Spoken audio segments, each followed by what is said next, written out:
श्री गणेशाय नमः। सभी प्रभु भक्तों को जीवन प्रकाश चैनल की तरफ से राधे राधे। वैशाख मास महात्म्य के हम 17 अध्याय कर चुके हैं। आज 18वां अध्याय हम करेंगे। 17वें अध्याय में हमने जाना यम की सभी समस्याओं का समाधान करने के लिए ब्रह्मा जी यम को अपने साथ लेकर क्षीर सागर में भगवान विष्णु के पास गए। वहां पर भगवान विष्णु ने यम की सभी समस्याओं का समाधान किस प्रकार किया, यह सब हमने 18वें अध्याय में जाना। तो चलिए शुरू करते हैं आज का 18वां अध्याय।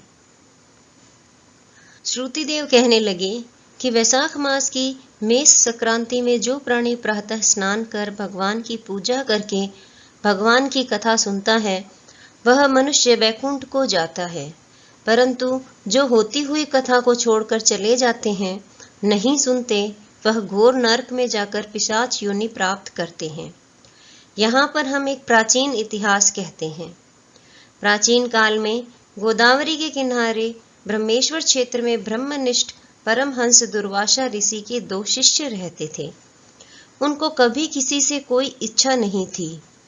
भिक्षा में जो कुछ मिल जाता वही खाकर निर्वाह कर लेते और पर्वत की गुफा में पड़े रहते। इन दोनों का नाम सत्यनिष्ठ और तपोनिष्ठ था। इनमें सत्यनिष्ठ तो सदैव भगवान की कथा आदि सुनता, कथा सुने बिना कभी अन्न जल ग्रहण नहीं करता। जो वक्ता रोग से पीड़ित होकर अपने घर कथा कहता तो यह कुएं आदि पर स्नान करके उसके साथ घर जाकर ही कथा सुनता। कथा समाप्त हो जाने पर अपने नित्य नियम करता। इस प्रकार वह सत्यनिष्ठ ऋषि उपनिषदों का यही निश्चय करके सदैव भगवान की भक्ति में तत्पर रहता और सदा उनकी कथा श्रवण करता। दूसरा जो तपोनिष्ठ था वह अत्यंत दुराग्रही एवं कर्मनिष्ठ था। वह न तो स्वयं कथा कहता न सुनता, अपितु होती हुई कथा को छोड़कर चला जाता कि कहीं तप में विघ्न न पड़ जाए।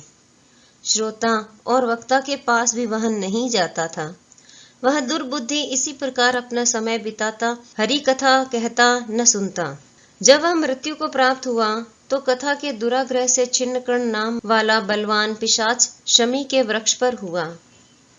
वह अपने किए कर्मों का विचार करता हुआ भूख प्यास से दुखी होकर इधर उधर भटकता फिरता था। कदाचित वहां सत्यनिष्ठ भ्रमण करता हुआ उस मठीन सी पुर में आ गया। मार्ग में दुख से पीड़ित छिन्नकर्ण नामक पिशाच को देखकर वह भूख से आतुर बुरी तरह से रो रहा था। उसको देखकर सत्यनिष्ठ कहने लगा कि तुम कौन हो और तुम्हारी यह दशा कैसे हुई, यह सब कहो, अब तुमको दुख नहीं होगा। सत्यनिष्ठ के ऐसे वचन सुनकर अत्यंत व्याकुलता से वह कहने लगा कि हे प्रभु, मैं दुर्वासा का शिष्य तपोनिष्ठ नाम वाला यति हूँ। अपनी दुर्बुद्धि के कारण महात्माओं से विष्णु कथा कर्मों के लोप हो जाने के भय से कभी कथा नहीं सुनी और ना ही कभी कथा सुनाई। इस घोर कर्म से मेरी मृत्यु हुई और छिन्नकर्ण नाम वाला पिशाच होकर इस वन में दुखी होकर भटकता फिरता हूँ। रास्ते में तुमको जाता देख ऐसा प्रतीत हुआ कि मेरे भाग्य फिर गए हैं। आज हरि मुझ पर प्रसन्न है जो आपने दर्शन दिए। इस प्रकार रोकर और त्राही त्राही ऐसा कहकर वह सत्यनिष्ठ के चरणों में गिर पड़ा। सत्यनिष्ठ को उस पर बड़ी दया आई। उसने अपने दोनों हाथों से उसको उठा लिया और कथा के क्षण भर सुनने का फल उसको दे दिया, जिससे उसके सब पाप नष्ट हो गए। इसी के साथ वैशाख मास महात्म्य का 18वां अध्याय संपूर्ण हुआ। जय श्री कृष्ण।